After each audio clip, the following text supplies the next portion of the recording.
What would you do if your own daughter texted you just days before her wedding, the same wedding you spent over $60,000 on, telling you that you weren't invited anymore? That's exactly what happened to me. My name is Linda Mitchell, and I'm about to tell you how one text message completely changed everything between me and my daughter, Jessica.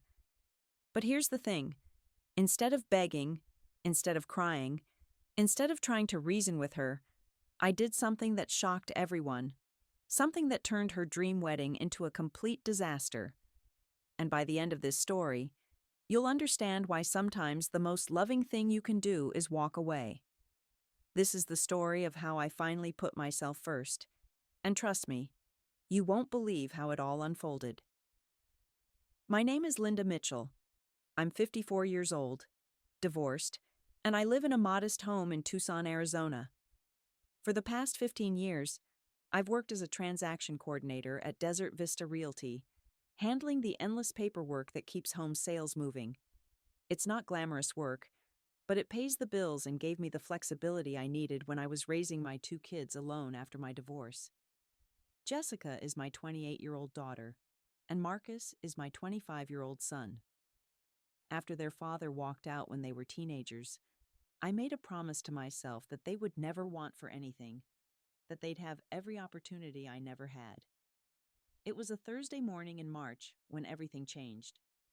I was sitting at my kitchen table, drinking my usual cup of coffee and scrolling through emails before work, when my phone buzzed with a text from Jessica. We'd been texting back and forth for weeks about final wedding details.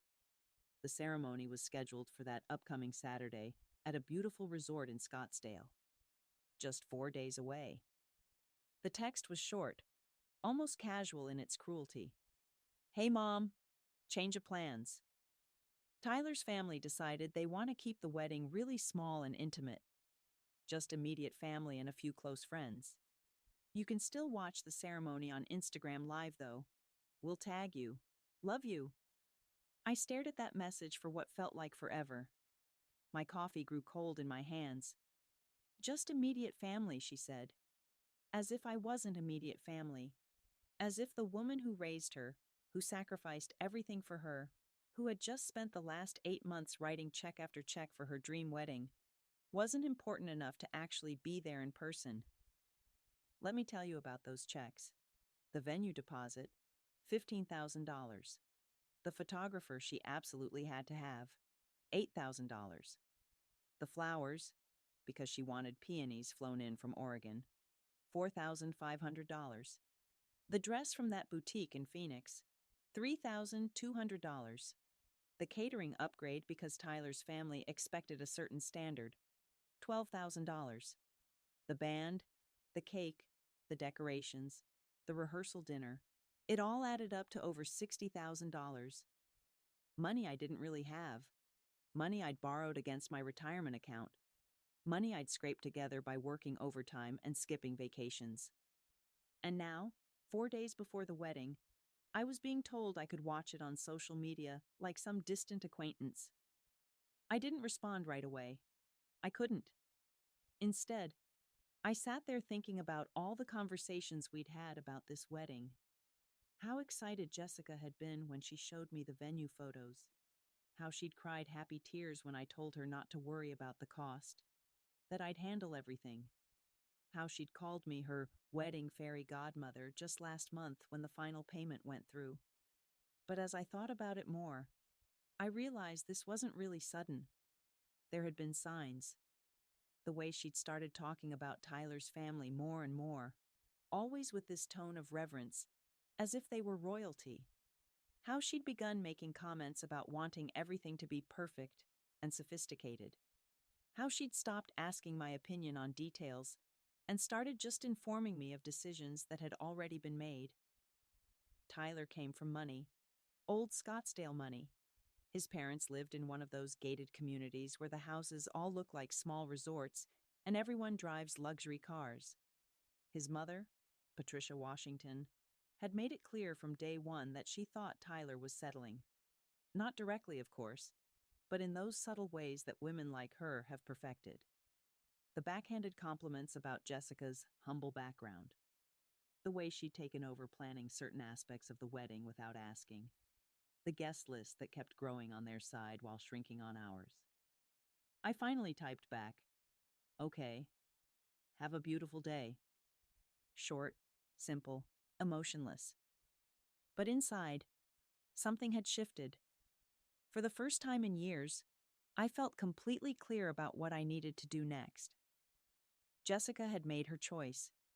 She'd chosen Tyler's family's comfort over her own mother's presence. She'd chosen their approval over my feelings. And now, it was time for me to make a choice of my own. I finished my coffee, got dressed for work, and headed out the door. But first, I made one phone call to Desert Community Credit Union. It was time to have a conversation with Maria, my loan officer, about that $25,000 loan I'd taken out just 2 weeks ago for the final wedding expenses. The wedding was in 4 days, but a lot can change in 4 days when someone finally decides to stop being a doormat. To understand how we got to that moment, you need to know the story of the last 15 years of my life. When my ex-husband David walked out on us, Jessica was 13 and Marcus was 10. He left behind a stack of unpaid bills, a mortgage we couldn't afford, and 2 confused kids who kept asking when Daddy was coming home. I remember standing in our kitchen that first night after he was gone, looking at the pile of past due notices scattered across the counter, and making a decision that would define the next decade and a half of my life. My children would never feel abandoned again. They would never want for anything. Whatever it took, however many extra hours I had to work, however many sacrifices I had to make, they would have stability, security, and every opportunity their father's selfishness had tried to steal from them. I started working overtime at the real estate office, picking up weekend shifts that other coordinators didn't want. I took on the most complicated transactions because they paid higher commissions. When Jessica wanted to take dance classes, I found the money. When Marcus needed tutoring in math, I hired the best tutor in town. When Jessica's friends were all going on a senior trip to California, I worked double shifts for 2 months to make sure she could go. I never said no. I couldn't bear the thought of either of my kids feeling like they were missing out because of their father's choices. When Jessica graduated high school and got into Arizona State University, I was so proud I cried at her graduation ceremony. She wanted to live on campus, wanted the full college experience. The tuition, room, and board came to $28,000 a year. I didn't have it, but I found a way. I refinanced the house, took on more clients, and worked holidays and weekends. Jessica never had to worry about student loans. She never had to work during school. She could focus entirely on her studies and having the college experience she deserved. Then came the semester she decided to change her major from education to marketing. That meant an extra year of school, another $28,000. When I hesitated for just a moment, she got upset. "Mom, this is my future we're talking about," she said. "I thought you wanted me to be successful." Of course I did. So I found the money. After college, Jessica moved to Phoenix to start her career. The job market was tough, and entry-level marketing positions didn't pay much, so I helped with her apartment deposit, her first month's rent, and the professional wardrobe she needed. When her car broke down 6 months later, I co-signed for a new one. When she wanted to take a marketing certification course that cost $3,500, I paid for it without question. Meanwhile, Marcus was following a similar path: college tuition, living expenses, and when he decided to change schools after his sophomore year, all the associated costs of transferring. When he wanted to study abroad for a semester in Italy, I made it happen, even though it meant I had to take out a personal loan to cover the $15,000 program fee. Looking back now, I can see the pattern I created. Every time one of my kids faced a challenge or wanted something, I swooped in with my checkbook. I thought I was being a good mother. I thought I was showing them love. But what I was really doing was teaching them that money was how problems got solved, and that I would always be there to solve them. The requests never stopped. Jessica's wedding engagement party, $2,800. Marcus needed help with the down payment on his apartment when he graduated. $8,000 bachelorette party in Las Vegas, $1,200. Marcus's girlfriend's birthday party, where he wanted to look generous, $500. It was always something, and I always said yes. I told myself this was temporary, that once they got established in their careers, once they were truly on their feet, they'd be more independent. But every time I thought that moment had arrived, there was another crisis, another opportunity, another thing they just couldn't handle on their own. The wedding planning process should have been a warning sign. From the very beginning, Jessica treated me more like a bank than a mother. She'd call with updates that were really just bills. Mom, the florist needs the deposit by Friday. Mom, the photographer wants half up front. Mom, we found the perfect cake, but it's a little more than we budgeted. I never questioned it. When she'd send me photos of venues that cost more than some people's cars, I just figured out how to make it work. When she insisted on having the reception at one of Scottsdale's most exclusive resorts, I took out a loan against my retirement fund.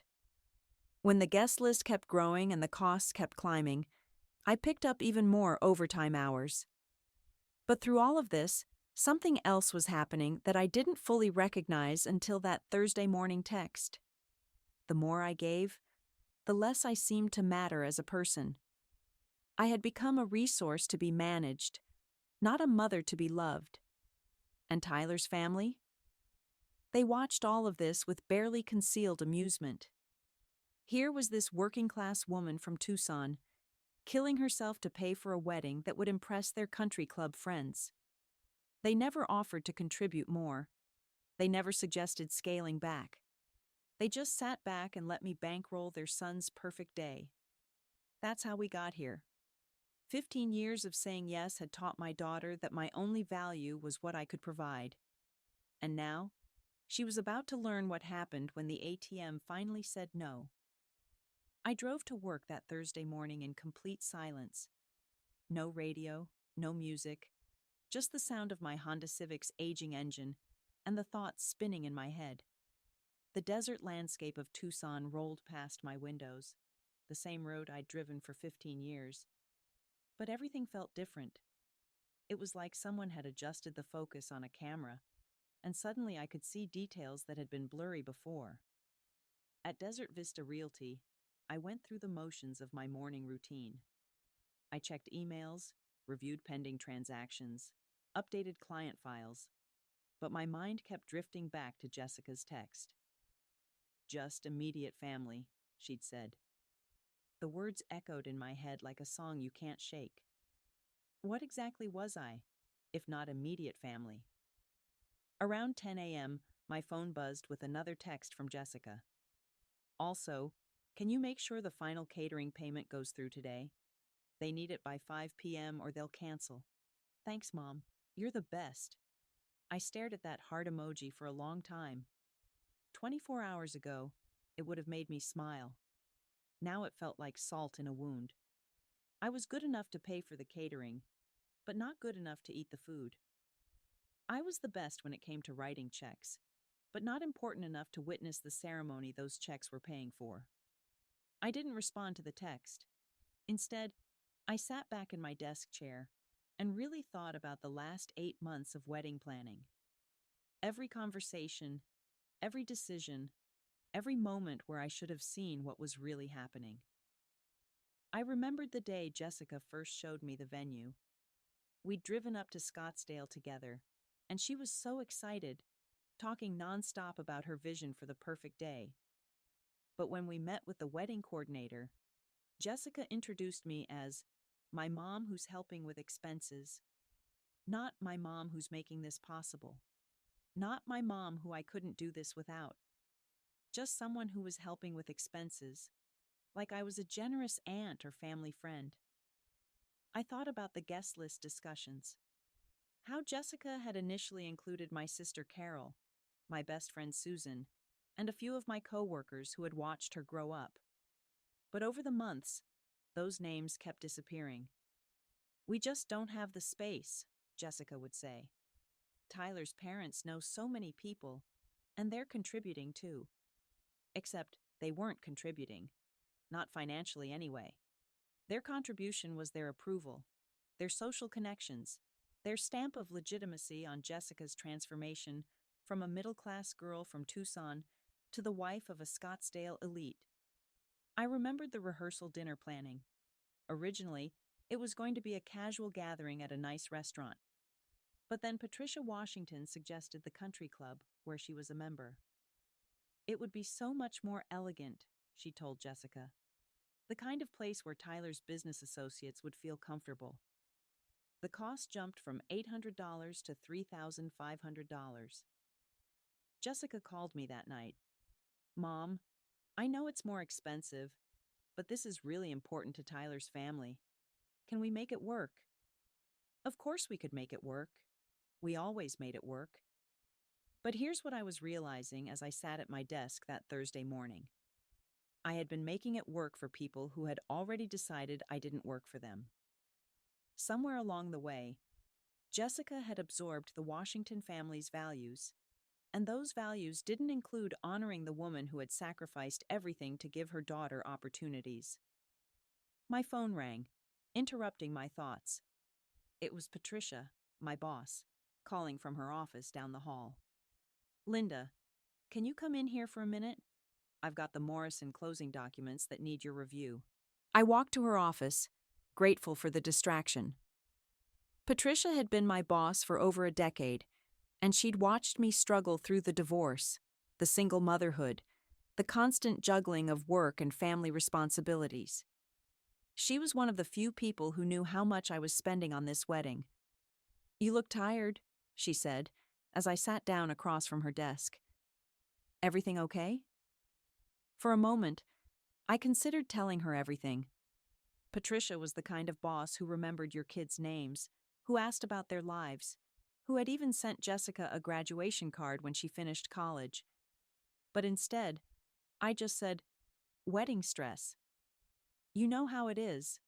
She smiled knowingly. "Almost over though, right? This weekend?" "Yes," I said quietly. "It's this weekend." But as I walked back to my desk, I realized something profound. For months, I'd been telling people that Jessica was getting married this weekend. I'd been so proud, so excited to share the news. But now I understood the truth. Jessica was getting married this weekend, and I wasn't invited to watch it happen. That's when it hit me. This wasn't just about a wedding invitation. This was about respect. This was about recognition. This was about whether the person who had moved mountains for your happiness mattered enough to witness the happiness she'd made possible. And for the first time in 15 years of saying yes to everything, I felt something I'd almost forgotten: the power of saying no. I picked up my phone and scrolled through my contacts until I found the number I was looking for. Maria at Desert Community Credit Union. It was time to make a very important phone call. I stepped outside into the Phoenix sun to make the call. The Desert Community Credit Union was just 15 minutes away, but I wanted to handle this immediately. My hands were steady as I dialed Maria's direct line, steadier than they'd been in months. "Maria Gonzalez. How can I help you?" "Hi, Maria. It's Linda Mitchell. I need to discuss the loan we just processed last week." "Oh, hi, Linda. Everything okay with the wedding loan? I know it's coming up this weekend. You must be so excited." That word, excited, hit me like a physical blow. "Actually, Maria, that's what I'm calling about. I need to stop the payment that's scheduled to go out today." There was a pause. "The catering payment?" "Linda, that's $12,000. Are you sure?" "I'm sure. Can you stop it from processing?" "Well, let me check the system." "Okay. It's scheduled for 3 p.m. today, so yes, I can cancel it." "But Linda, can I ask what's happening? Last week you seemed so happy about everything." I took a deep breath. "The circumstances have changed. I won't be attending the wedding. Oh no, are you sick? Is there a family emergency? You could say that, I replied. Maria, I also want to discuss canceling the entire loan if possible. Another pause, longer this time. Linda, you took out $25,000 against your retirement account. There will be penalties for early repayment, but are you absolutely certain about this? I've never been more certain about anything in my life. Okay, I'll need you to come in and sign some paperwork. The penalties will be about $1,800, but we can reverse the loan. When can you be here? I looked at my watch. It was 11:30 a.m. How about now? 20 minutes later, I was sitting across from Maria in her office, signing papers that would cancel the loan that was supposed to pay for my daughter's wedding weekend. Maria kept glancing at me with concern, clearly wanting to ask more questions but respecting my privacy. Linda, I have to ask, and you don't have to answer, but is everything all right? I've known you for 8 years, and you've never made a financial decision this abruptly. I set down the pen and looked at her. Maria was close to my age, also a single mother who had worked her way up from teller to loan officer. She understood the sacrifices we made for our children. My daughter uninvited me from her wedding this morning, the same wedding I've spent over $60,000 on. She told me I could watch it on Instagram Live instead. Maria's mouth fell open. She what? Apparently her future in-laws decided they wanted to keep things intimate, and I didn't make the cut. But you're her mother. That's what I thought too. Maria shook her head slowly. Linda, you know I can't give financial advice, but as a mom to a mom, you're doing the right thing. As I signed the final document, my phone started buzzing with calls from Jessica. I declined each one. Then came the texts. Mom, why isn't the catering payment going through? Mom, call me now. The caterer just called Tyler and they're freaking out. I turned my phone to silent and finished the paperwork. Walking out of the credit union, I felt something I hadn't experienced in years. Complete clarity. For so long, I'd been running on autopilot, just saying yes, just solving problems, just being useful. But now, for the first time, I was making a decision based on my own worth, my own dignity. I drove back to work and walked straight to Patricia's office. Can I take the rest of the afternoon off? I have some personal matters to handle. Of course. Is everything okay with the wedding? The wedding is fine, I said. I'm just not going to be there. Instead of going home, I drove to Sabino Canyon, one of my favorite spots in Tucson.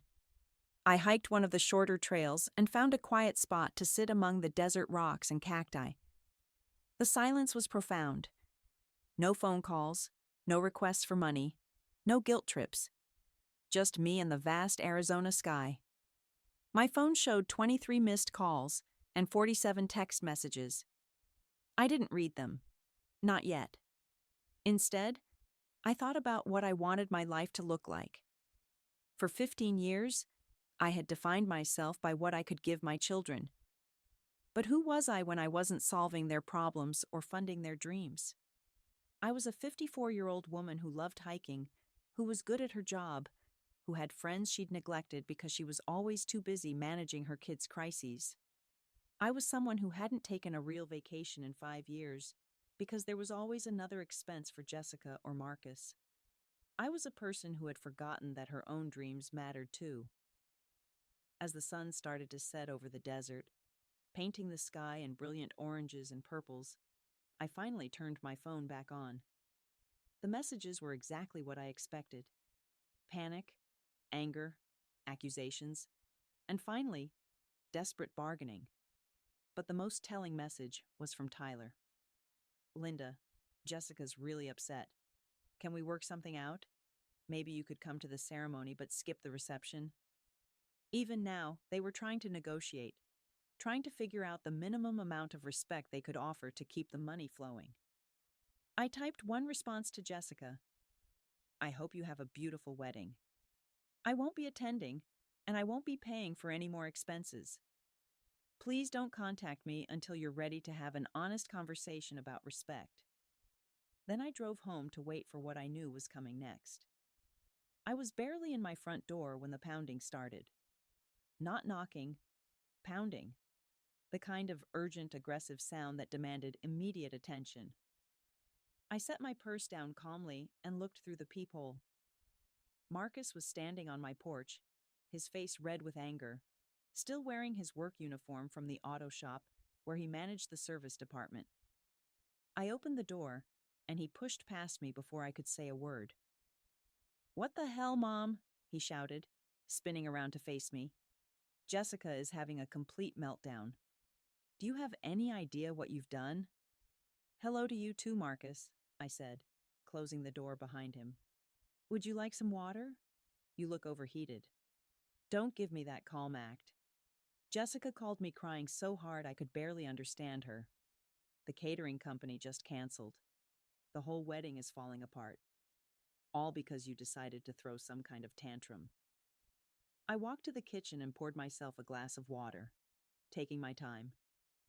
Marcus followed me, his voice getting louder with each word. "This is her wedding day, Mom. Her one special day, and you're ruining it over some stupid misunderstanding." Misunderstanding? I turned to face him, and something in my voice made him take a step back. Being told I'm not invited to my own daughter's wedding is a misunderstanding. She didn't uninvite you. She just said it had to be smaller. Marcus, she literally told me I could watch on Instagram Live, like I'm some distant acquaintance who doesn't deserve to be there in person. He ran his hands through his hair, clearly frustrated. Look, maybe she didn't handle it the best way, but Tyler's parents are really traditional. They have expectations about who should be there. And those expectations don't include the woman who paid for everything. That's not the point. That's exactly the point. I set my water glass down harder than I intended. I have spent over $60,000 on this wedding. I've worked overtime for months. I took out a loan against my retirement. And for what? To be told I'm not good enough to attend? Marcus's phone started ringing. He glanced at it and answered immediately. "Jess?" "Yeah, I'm here talking to her now." I know. "What? They canceled too?" His face went pale. "The flowers? But the wedding is in 2 days." I could hear Jessica's voice through the phone, high-pitched and panicked, though I couldn't make out the words. Okay, calm down. Let me talk to her some more. Maybe we can fix this." He hung up and stared at me with a mixture of anger and desperation. "The florist just canceled too. Apparently they needed the final payment today, or they were moving on to other orders." "That's unfortunate," I said. "Mom, this isn't a game. Her entire wedding is falling apart." "No, Marcus. My financial support is falling apart. There's a difference. You're being vindictive. I'm being dignified." My phone rang. The caller ID showed Jessica's number. I declined the call. "Answer the phone, Mom." "No." "This is ridiculous. You're acting like a child." I laughed, and it wasn't a pleasant sound. "I'm acting like a child?" "Marcus, your sister is 28 years old. She's getting married. She's supposed to be an adult. But instead of figuring out how to solve her own problems, she sends you here to yell at me until I open my checkbook again. That's not what this is about, isn't it? Tell me, Marcus, when was the last time either of you called me just to see how I was doing? When was the last time you asked about my life, my job, my happiness? When was the last time either of you treated me like a person instead of a problem solver?" He opened his mouth to answer, then closed it again. I thought so. I walked to the front door and opened it. "I think you should leave now." "Mom, please, just call Jessica back. Talk to her. She's really sorry about the invitation thing. She wants to fix it. She wants to fix her wedding, Marcus. There's a difference. What do you want? An apology? Fine, she'll apologize. You want to come to the wedding? She'll find a way to make room. Just please, Don't let her wedding be ruined because of this. And there it was. The moment that crystallized everything I'd been feeling. Marcus wasn't here because he understood I'd been hurt. He wasn't here because he recognized how badly Jessica had treated me. He was here because the money had stopped flowing, and now there were consequences. Get out of my house, Marcus. Mom, get out. Now. He stood there for another moment, clearly struggling with whether to push harder or retreat. Finally, he shook his head and walked toward the door. You know what, Mom? Maybe Tyler's family is right about us. Maybe we're not good enough for them. But I never thought you'd prove their point by destroying your own daughter's happiness. The door slammed behind him, rattling the windows. I stood in my empty living room, listening to the silence, and realized something remarkable. I wasn't shaking. I wasn't crying. I wasn't filled with doubt or regret. For the first time in 15 years, I felt powerful. My phone buzzed with a text from an unknown number. Mrs. Mitchell, this is Tyler. Can we please talk? There has to be a way to work this out. I deleted the message without responding. The wedding was in 48 hours, and the real show was just beginning. Friday morning arrived with the kind of clear, bright Arizona sunshine that usually lifted my spirits. But today, it felt more like a spotlight illuminating the chaos that was about to unfold. I made my coffee, sat on my back patio, and watched the desert come alive with the morning light. For the first time in months, I had nowhere urgent to be, no wedding crisis to solve, no last-minute payment to rush through. My phone had been buzzing since 6 a.m., but I'd learned to let it buzz. Around 8:30, as I was getting ready for work, my doorbell rang. Through the peephole, I saw a woman I didn't recognize. Blonde, perfectly put together, wearing the kind of designer outfit that screamed Scottsdale money. This had to be Patricia Washington, Tyler's mother. I opened the door, and she immediately launched into what was clearly a rehearsed speech. Mrs. Mitchell, I'm Patricia Washington, Tyler's mother. I think we need to have a conversation about this situation. Good morning, Patricia. What situation would that be? She looked momentarily thrown by my calm tone. Well, the wedding, of course. The vendors canceling. Jessica is beside herself. I imagine she is. Patricia stepped closer, her voice taking on that patronizing tone wealthy people use when they're trying to manage difficult situations. Now, I understand you're upset about the guest list changes, but surely we can come to some kind of arrangement. This is about the children's happiness, after all. You're right, I said. It is about the children's happiness. Which is why I'm curious. Why haven't you and your husband stepped in to handle the vendor payments? Her perfectly maintained composure cracked slightly. Well, we've already contributed significantly to the rehearsal dinner and… How much? Excuse me? How much have you contributed? Because I've put in over $60,000, and I'm genuinely curious about your investment in your son's happiness. Patricia's lips tightened. Mrs. Mitchell, this hostility isn't helping anyone. The rehearsal dinner at our country club cost nearly $4,000. I almost laughed. $4,000. I'd spent that much on Jessica's dress alterations alone. Here's what I'm curious about, Patricia. If this wedding is so important to you, if Jessica is truly going to be part of your family, why aren't you scrambling to save it? Why are you here on my doorstep instead of at the bank taking out a loan? That's not how we handle our finances. Right. Because that's my job, isn't it? I'm the one who handles the messy business of actually paying for things while you get to make the decisions about who's worthy of attending. At that moment, my phone rang. It was Jessica. I declined the call, and Patricia's eyes widened. You're not going to answer? Your daughter is in crisis. My daughter made her choice. Now she gets to live with the consequences. Patricia straightened up, her voice turning icy. I can see where Jessica gets her stubborn streak. Fine. We'll figure this out ourselves. But don't expect any relationship with your daughter going forward. She's going to be a Washington now, and we take care of our own.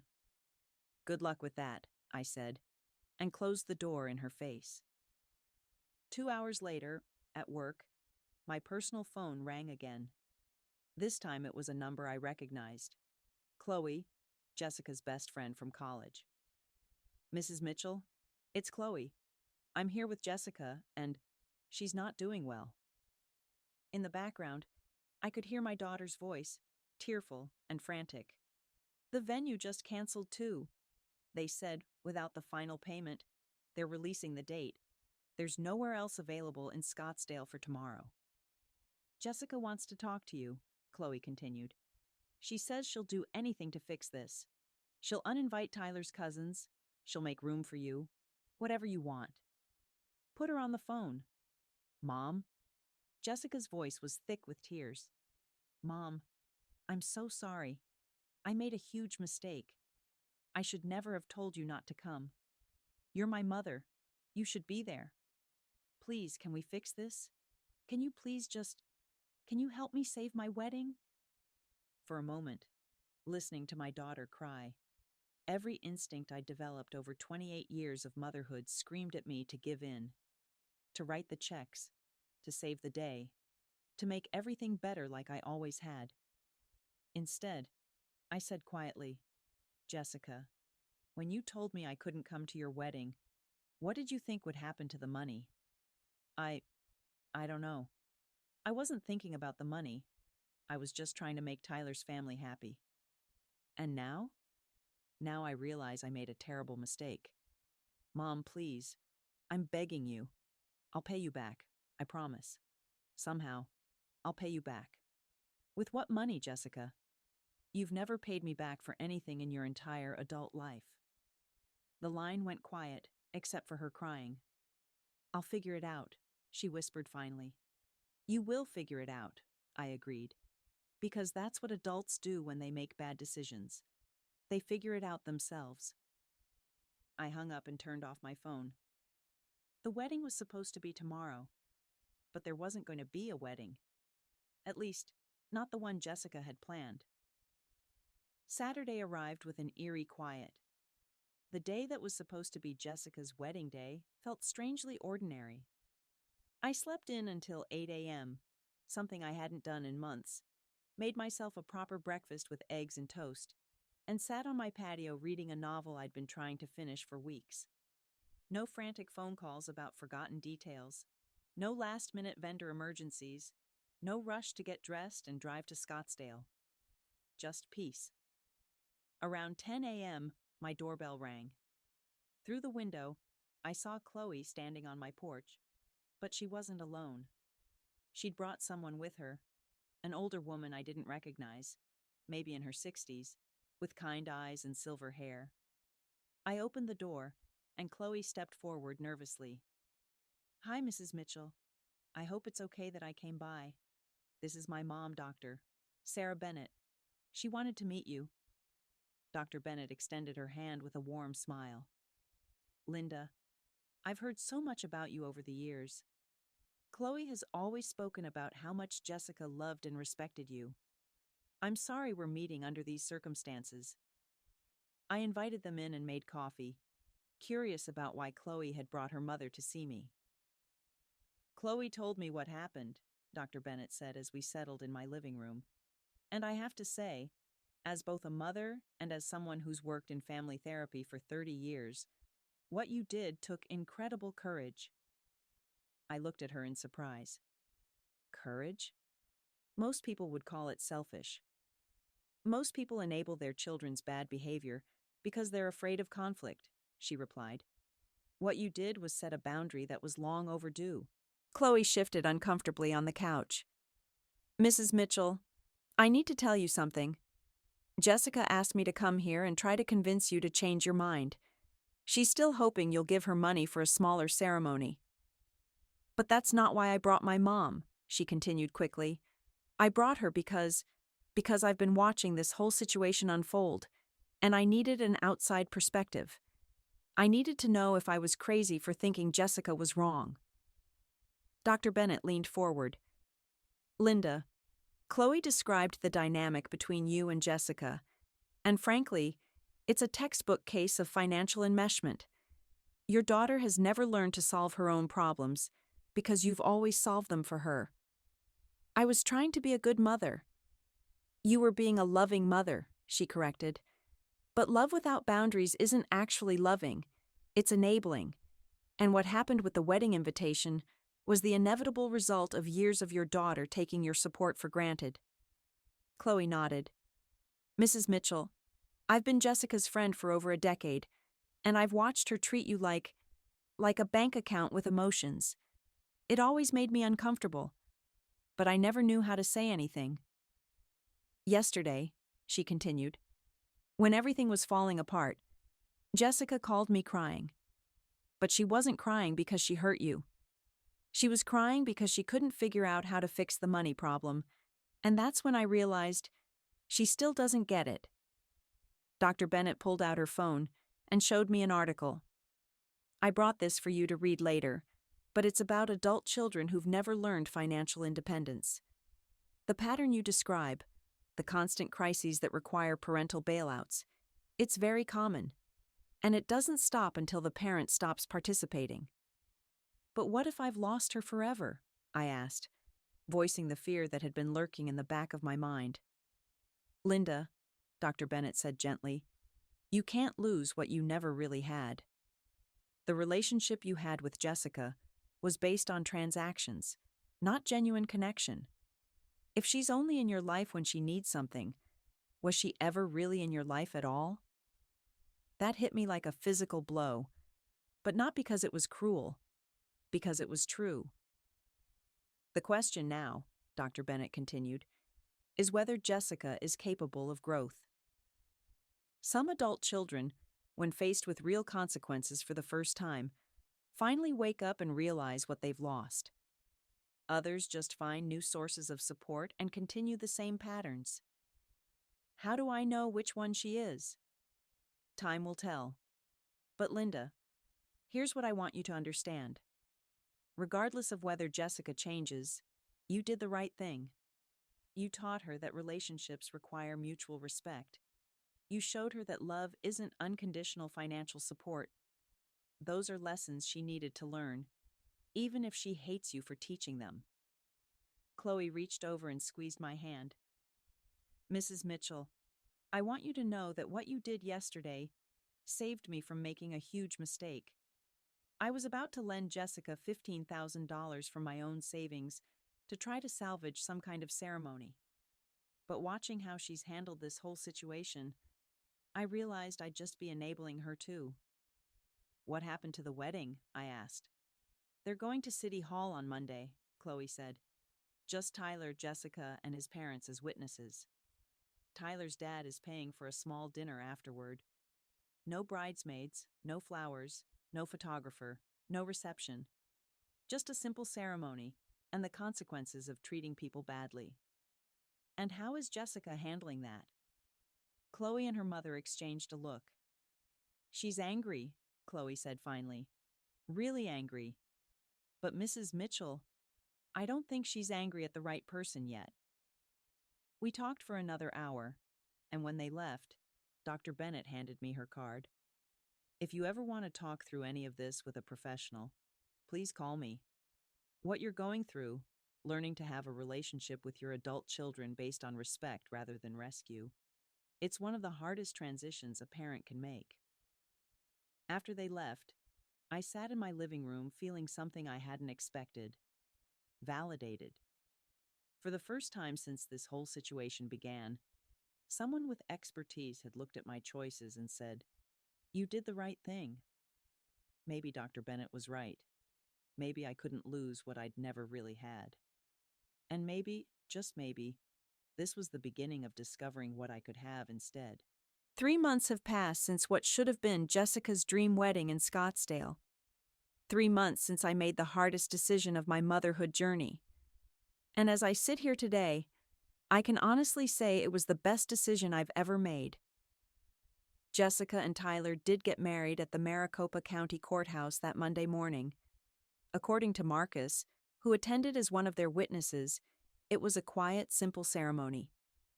Tyler's parents paid for a small lunch afterward at a restaurant in downtown Phoenix. No flowers, no photographer, no reception. Just the legal formalities, and a meal that cost less than what I used to spend on Jessica's monthly emergencies. For the first month after the wedding, there was complete silence. No calls, no texts, no updates through Marcus. It was like Jessica had simply vanished from my life. I won't lie. There were moments, especially late at night, when I wondered if I'd made a terrible mistake. When I questioned whether standing up for myself was worth losing my daughter. But then something interesting started happening. Other parts of my life began to flourish in ways I hadn't expected. I took that vacation I'd been postponing for 5 years. A week in Sedona, hiking the Red Rocks, and staying in a beautiful bed and breakfast. I used the money I would have spent on Jessica's honeymoon fund. Yes, she had been hinting about that too. For the first time in decades, I traveled somewhere just because I wanted to, not because someone needed me to solve a crisis. I reconnected with my sister Carol, who I'd been too busy to see regularly for years. We started having weekly dinners, and she told me something that shocked me. "Linda, I've been waiting for you to set boundaries with Jessica for 10 years. We all saw what was happening, but you seemed so determined to give her everything that nobody knew how to say anything." At work, Patricia offered me a promotion to senior transaction coordinator. I'd been eligible for years, but I'd always been too distracted by family emergencies to pursue advancement. With my newfound mental clarity and emotional energy, I was finally able to focus on my career in a way I hadn't since the divorce. Marcus and I had a long conversation about 6 weeks after the wedding. He came over for dinner, not to yell at me this time, but because he'd been thinking about everything that happened. He apologized for how he'd handled things, and more importantly, he started talking about his own relationship with money and boundaries. Watching what happened with Jessica had made him realize some uncomfortable truths about his own dependence on my financial support. "Mom," he said, "I don't want to end up like Jessica, expecting you to solve all my problems. I want to have a real relationship with you, not just call when I need something." That conversation was the beginning of a genuine adult relationship with my son, something I'd been wanting for years without realizing it. Then, about 2 months after the wedding, I received an email from Jessica. Not a text, not a call, but a long, thoughtful email.